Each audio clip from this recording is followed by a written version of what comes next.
Hi everyone, welcome back to in our new video. आज हम 14 MCQ देखने वाले हैं cell cycle and cell division का। मोस्ट 14 MCQ क्वेश्चन देखने वाले हैं और हर एक चीज़ें को समझते हुए चलेंगे। The sequence of event by which cell duplicates its genome and divide is called. तो जीनोम का मतलब क्या होता है? जीनोम मतलब होता है हमारा DNA। तो उसको कौन सा फेस कहते हैं? Cell division, cell cycle, mitosis, cytokinesis. The right option is cell cycle.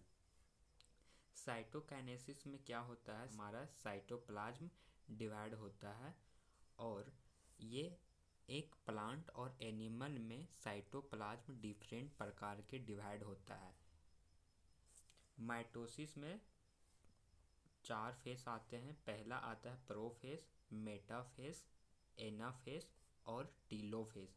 Mitosis में हमारे 4 फेस आते हैं। The phase of the cell cycle is longest. इनमें से कौन सा फेस में हमारा सेल साइकिल लॉन्गेस्ट फेस होता है?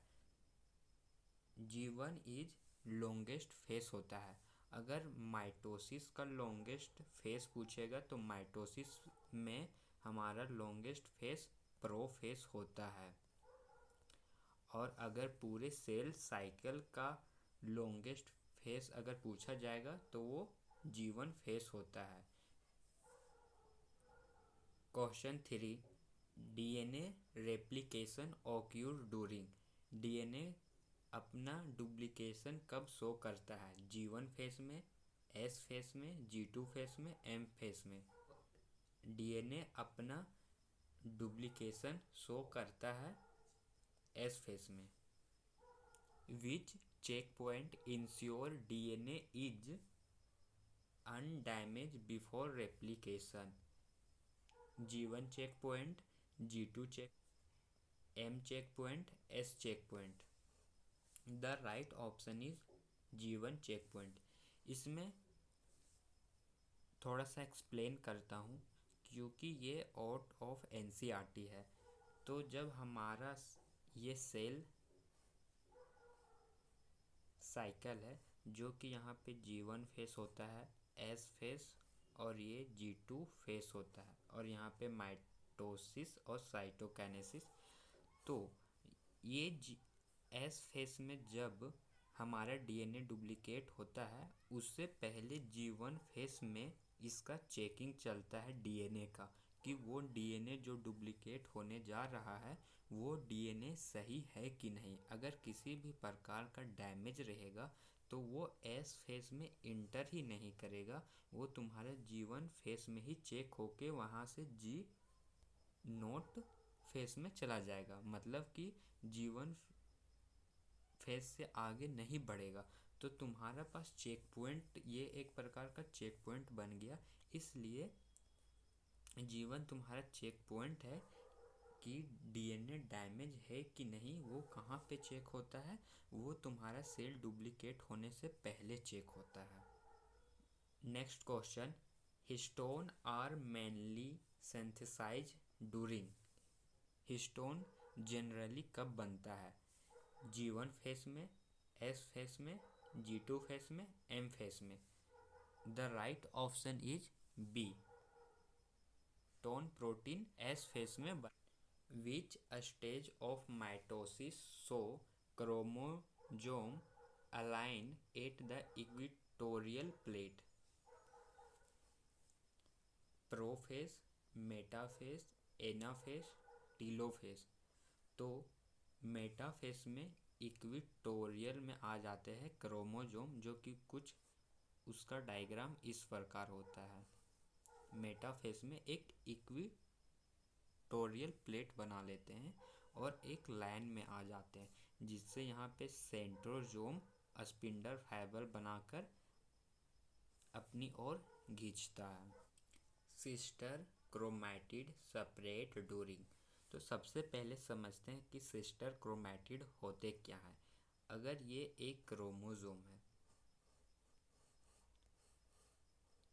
अगर ये एक क्रोमोजोम है तो ये दोनों हमारे सिस्टर क्रोमैटिड होते हैं। ये दोनों सिस्टर क्रोमैटिड होते हैं तो ये हमारे एनाफेस में डिवाइड होते हैं। जब स्पिंडल फाइबर कैनेटोकोर से अटैच होता है उसके बाद यहाँ से डिवीज़न हो जाता है सिस्टर क्रोमैटिड का। Spindle fibre are composed of microfilament, intermediate filament, microtubules या actin. The right option is microtubules which face end with reformation of nuclear membrane। Prophase में तो क्रोमोसोम कंडेंस होता है तो ये ऑप्शन होगा नहीं, ये भी होगा नहीं, ये भी नहीं होगा। लास्ट ऑप्शन होगा telophase. Cytokinesis in plant cell occur by cleavage, furrow, cell plate formation, binary fusion या budding. The right option is cell plate formation. Plant में क्या होता है, प्लांट सेल में तुम्हारे पास अंदर की ओर से प्लेट बनना स्टार्ट होता है और एनिमल सेल में फरो मेथड होता था क्योंकि ये बाहर की ओर से दबाव पड़ के अंदर की तरफ से डिवाइड होता था। अब जिस तरह से एनिमल में साइटोकाइनेसिस होता है उस प्रकार से प्लांट में क्यों नहीं होता था, क्योंकि प्लांट में सेल वॉल होता है और सेल वॉल होने की वजह से रिजिड हो जाता है जिसके वजह से एनिमल की तरह साइटोकाइनेसिस प्लांट में नहीं होता है।